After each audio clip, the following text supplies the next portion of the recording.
张学良，民国第一恋爱脑，16岁被表嫂清空库存，染上毒瘾，把手臂扎成火龙果，信了宋美龄一句话，断送自己54年自由。但同时，他又是东北易帜，促成国家形势统一，西安事变逼蒋抗日，改写历史进程的人。如此割裂的一个人，到底怎么回事？今天一个视频给你理清楚。先说正事儿。1928年皇姑屯，张作霖被日本人炸死。27岁的张学良秘密潜回奉天，稳住局势，出任东北保安总司令。当时东北军内部有老臣杨宇霆、常荫槐，权力极大，连公文都不经他签署就直接下发。1929年1月，张学良在自己的老虎厅直接处决了这俩人，干净利落地把大权收了回来。然后他干了一件大事。1928年12月29日，他宣布东北易帜，换上了青天白日，满地红旗。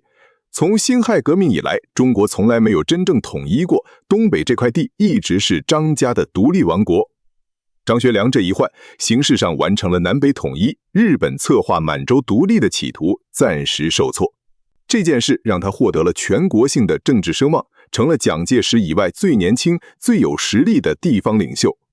那会儿的他手里攥着东北几十万大军，坐镇北平，负责北方8省军事，个人权势达到顶点。但就这么一位年少有为的少帅，私生活方面完全没法看。16岁的时候，他被一位26岁的表嫂请去喝茶，然后就被清空了库存。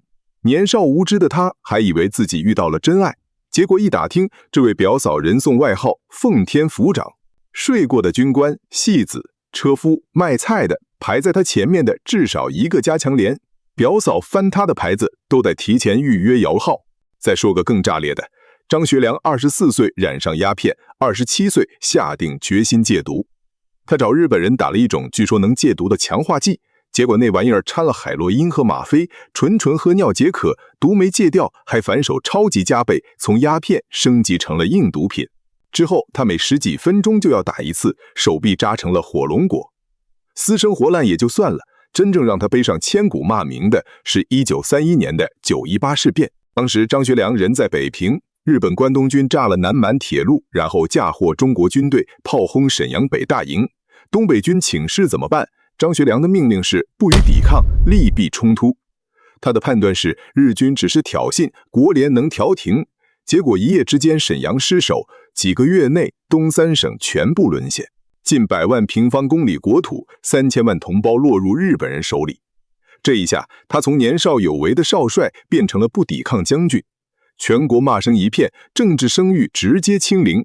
东北军将士天天喊着要打回老家，他自己却让部队撤进了关内。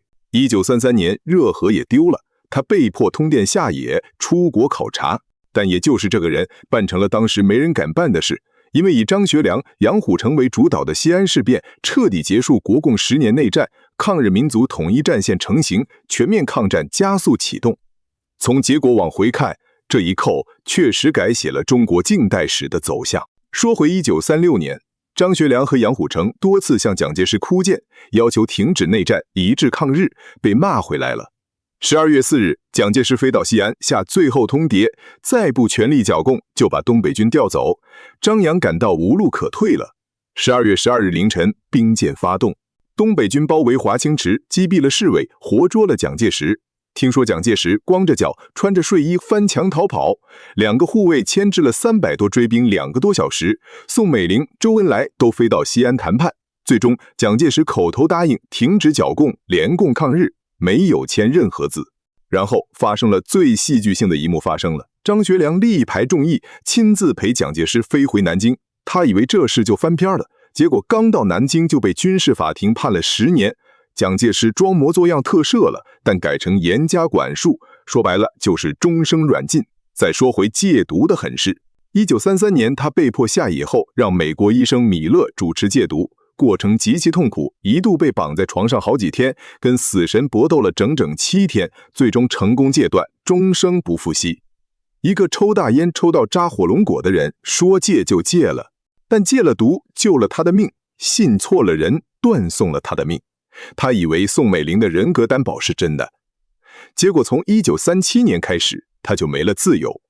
从浙江奉化雪窦山开始，一路安徽黄山、江西萍乡、湖南郴州、沅陵、贵州修文、贵阳、桐梓，最后1946年被秘密押到台湾新竹井上温泉，后来又搬到高雄北投。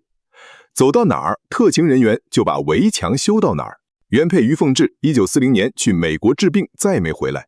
赵四小姐把幼子托付给别人，只身到张学良身边陪他，一起被关了数十年。平时能干什么？种菜、养鸡、打网球、看明史，想写本书都写不下去。1975年蒋介石去世，他写了挽联：关怀之音，情同骨肉，政见之争，宛若绸绸。1988年蒋经国去世，软禁才算真正松动。1990年他90岁，正式恢复自由。最后，不知道如果他有机会去蒋介石坟前把这句话当面说一遍，会不会气得光头直接诈尸？那么大家说说，张学良一生与蒋介石反复拉扯，你说他到底是聪明还是糊涂呢？评论区聊聊。